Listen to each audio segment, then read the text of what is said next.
I thought this was a very good question. This page is open to teachers and administrators and parents. I mean, we have mostly parents in this group from all across the country. But at the same time, we do have teachers, we do have advocates. We have teachers that also are parents of children with IEPs and 504s.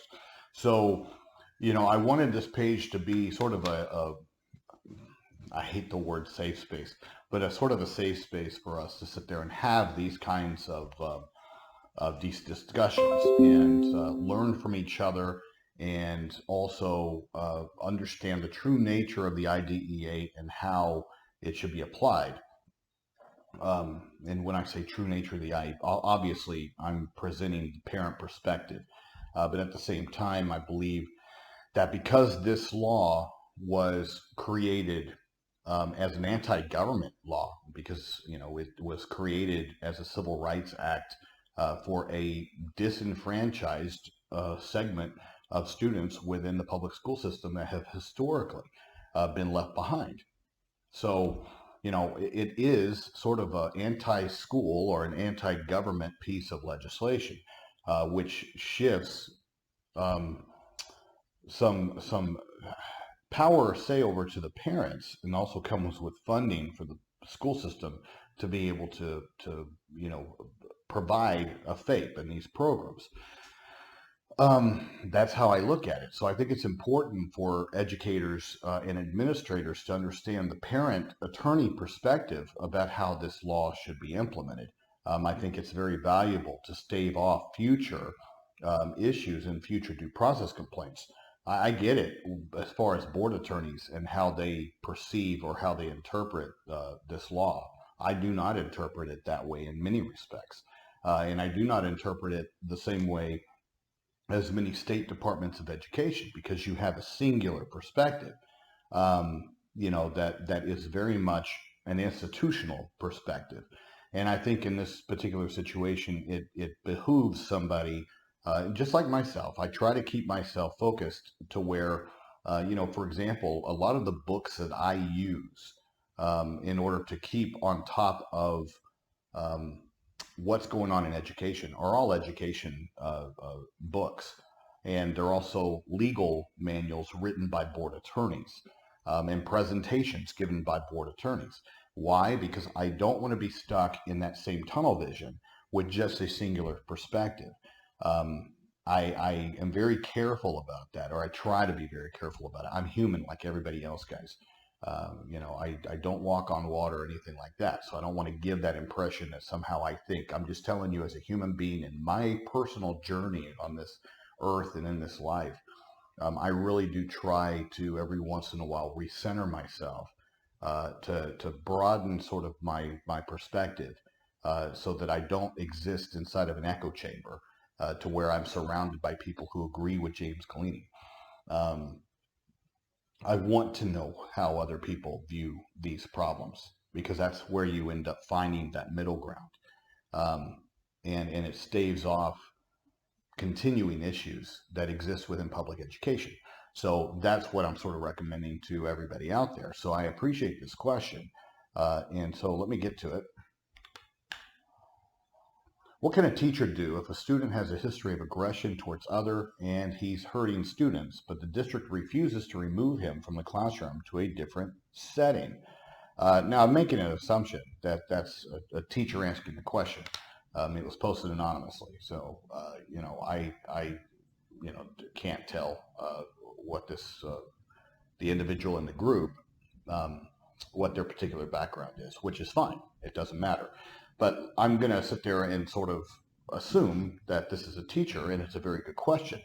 And I can tell you that the law there are parameters within the law. My daughter, for example, she's 19, autistic. General education setting has never been appropriate for her, being that she does have behaviors, and she doesn't. I mean, it's just not it's not a good environment for her, and it's never been a focus for my wife and I to push her into those environments.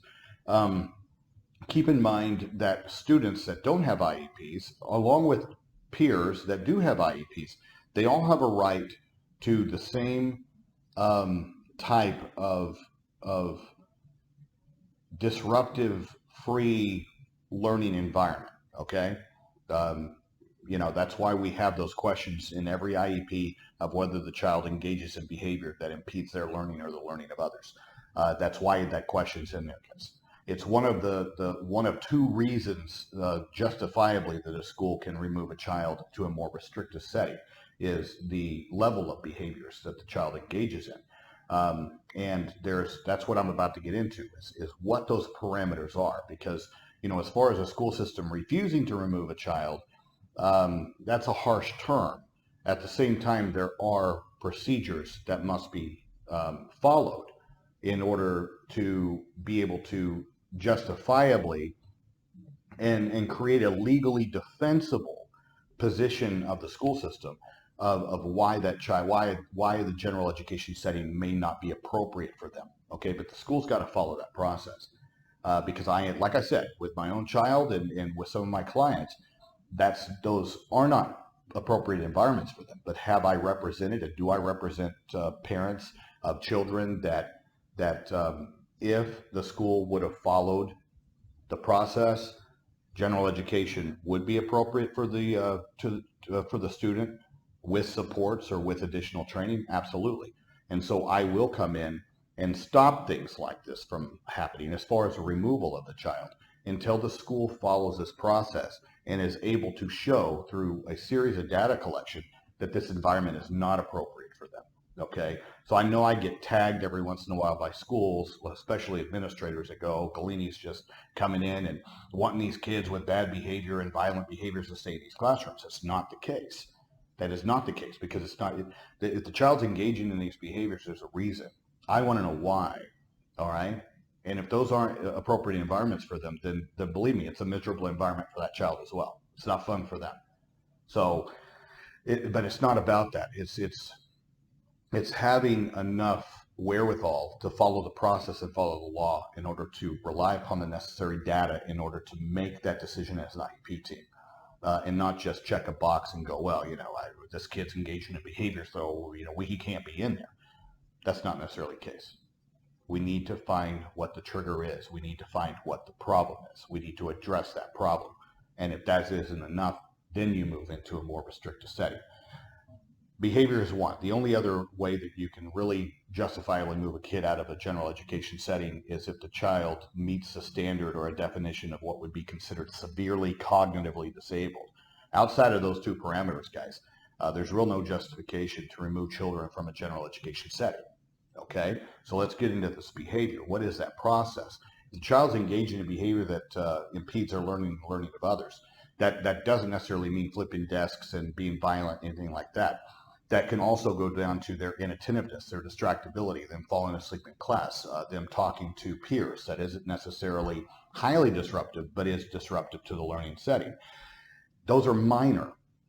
Those things should be addressed through, once again, a functional behavior assessment, but the assessment should be focused on gauging levels of distractibility, the rates of inattention, how much engagement the child's receiving from the staff, which means that the child requires a lot of engagement and redirection, and they're able to stay on task. Then this is where you sit there and you go, well, maybe there needs to be a co-taught class, or there needs to be an aid inserted. Something can be pushed in there to make this an appropriate setting for the child.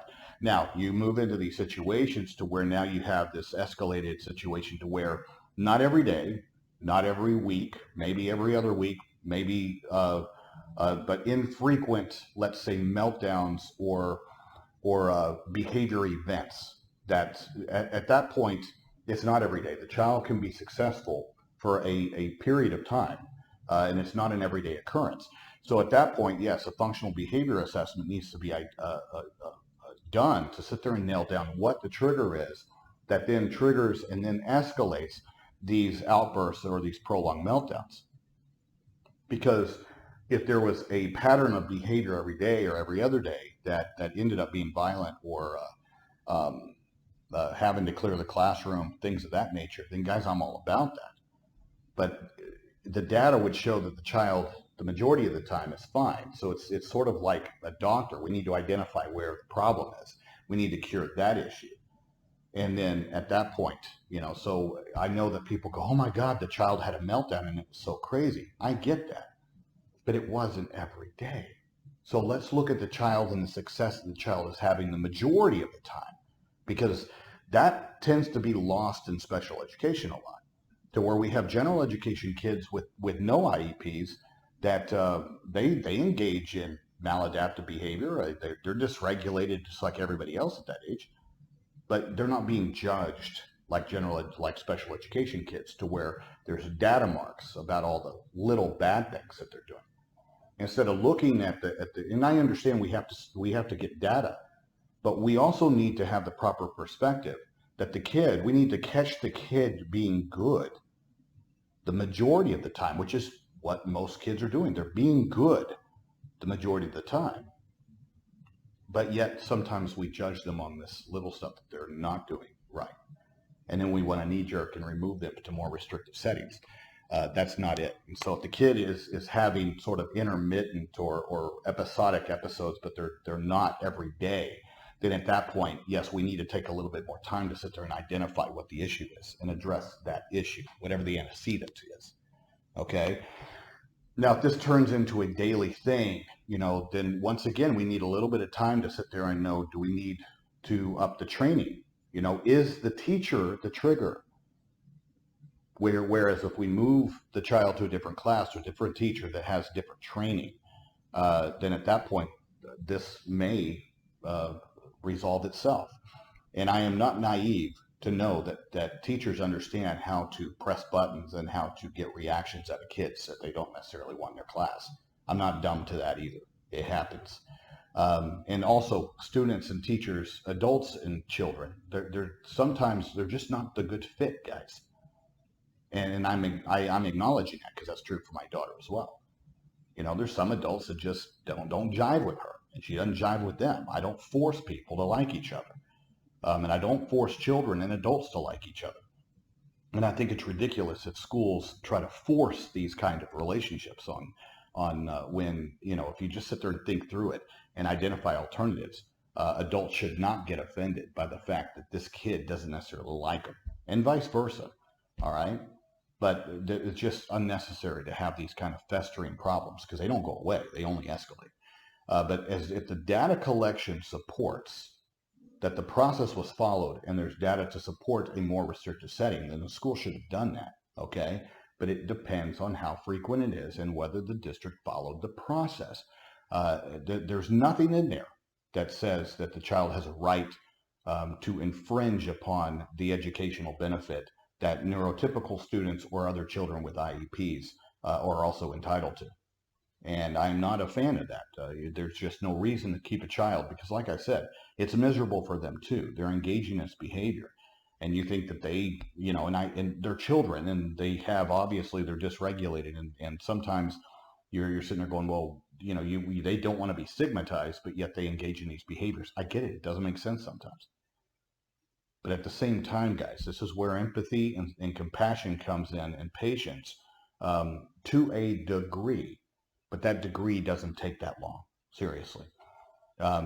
So why the district would be refusing that may have something else to do with that you haven't considered. For example, is there another environment? Is there another environment for the child? Because there's a lot of schools that are like, well, we don't have a teacher, or we don't, we just don't have the funds to put the kid over here. And so, they make it your problem when it's not your problem. And that's where you need to do a little bit of pushback. If they've made this your problem because they're doing something that may be administratively convenient for them, but damaging to your students. There are always solutions. We just sit there and have to be patient and work through what those are. But it doesn't take long to do that.